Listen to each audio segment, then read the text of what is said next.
Everybody, my name's Zach. This is a story how I walked away from the left. I'm 31 now, and now I'm a registered Republican. But when I grew up in a very liberal hippie household, which is not a bad thing. We loved watching Jon Stewart. We loved watching Curb Your Enthusiasm. Loved Larry David. Loved comedy. You know, we're Jews. We love funny shit. So we watch all this stuff, and of course, you make fun of Republicans. Republican this, Republican that. Family, friends, all make fun of Republicans. You go to Saturday Shabbat dinner, you make fun of Republicans. It was ingrained in the culture that I grew up with. We didn't have any guns. We didn't really talk too much politics, except that, you know, it felt good, like that you felt like you were on the right side of history if you're a Democrat, pretty much.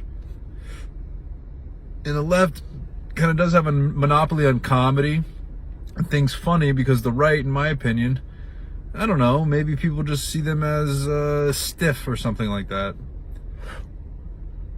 So all throughout high school, all throughout middle school, I never really thought too much about it. But when I entered college, I went to community college. For some reason, I started getting more anti-American beliefs. I don't know if it was seeded in there in the education somehow, but somehow, some way, I started thinking that the U.S. was bad. People would say, yeah, but what about the fact that we bombed these people and that people? I was like, oh yeah, you're right. You know, the U.S. does suck. And then I think 2012, 2014, whatever it was, they did Occupy Wall Street. So I decided to go down there. I was a nursing student at the time. I thought I was doing good, you know, like, yeah, fuck the man, fuck capitalism, whatever. So I graduated nursing school. I started working as an ER nurse, and did some travel nursing. I went to California, and I met some interesting people out there, had fun, and I decided I would take a vacation. I went to Thailand for 4 months of my life, and while I was there, I got to live under a different governmental system. On paper, Thailand is a constitutional monarchy, which means they are ruled by the queen or the king, so maybe a constitutional patriarchy, whatever you want, or monarchy, which is just a royal family rule. The king died when I was there, and for a month there was mandated limits on social gatherings and mandated limits on what you could wear. If you were living in Bangkok, which I did for 2 weeks, and you were caught without a shirt, like if I went for a run around downtown Bangkok and they saw me without a shirt, a cop would chase me. He would be like, hey, you need to go back and put your fucking shirt on. There was mass gatherings in the Palace Square, where pretty much it was like the state is your family. And they gave out food, and there were these giant vats of black ink and a mortar of salt, and people were required to bring their clothing there and dye it black in respect to the king that had passed. So this was an eye-opening experience. And when I was there in 2016, Donald Trump was elected president, and I couldn't believe it. I was like, no way, this is terrible. But I really didn't know why it was terrible. And my Australian buddy was like, oi mate, Trump's gonna be your fucking president. Trump's gonna be your fucking, yeah, Trump's your president. Did you guys know you have the biggest fucking military? And I was like, what? He's like, yeah, you guys got like 18 destroyers, this and that, bet. I was like, whatever, man, Donald Trump's terrible. Just because I'd been fed it. Came back, started working again. Dad passed away. You know, and I started taking care of my grandma, started just taking on more responsibility as an adult.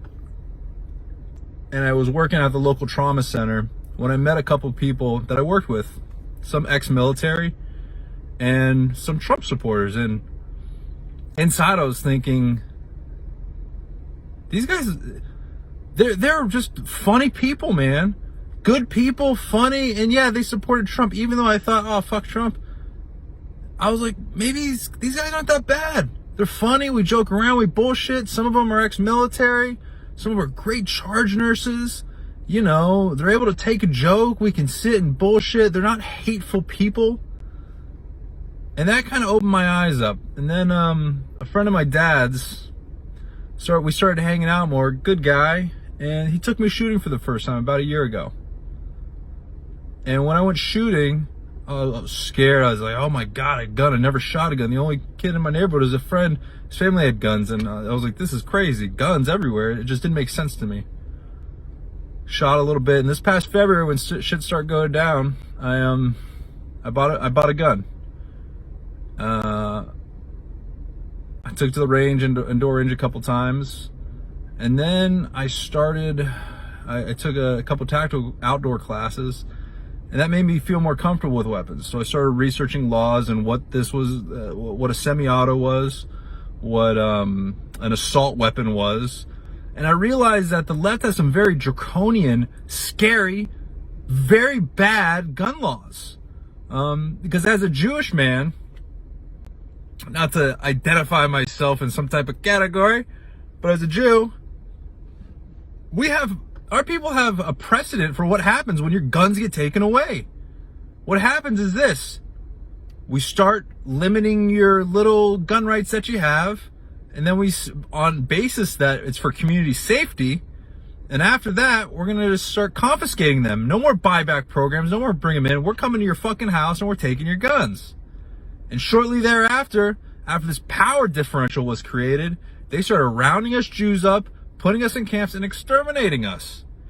And there's historical precedent for this in the USSR, in Cuba, in many socialist countries. But this is more recently that I started kind of looking into this and thinking about this. But, Jewish people, we need to recognize that there's a precedent for gun control being bad. And this is what's kind of moved me very far away from the left and the Democratic Party. After I posted on Facebook that I was voting for Trump, I received over 800 fucking comments on my Facebook post.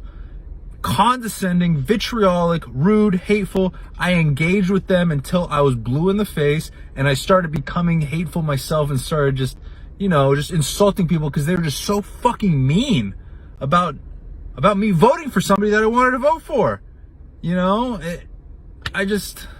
I became so tired, and I realized that the left is more vitriolic, more hateful than they think that Donald Trump is. His policies are great. His policies are amazing. I disagree with some of his stuff. I don't like his handling of quantitative easing, the federal monetary policy. But for the most part, I like his stuff. That's pretty much my story of walking away. We need our gun rights. We need freedom of speech. I like comedy. I like talking shit. If you can't talk shit, you can't say what you want.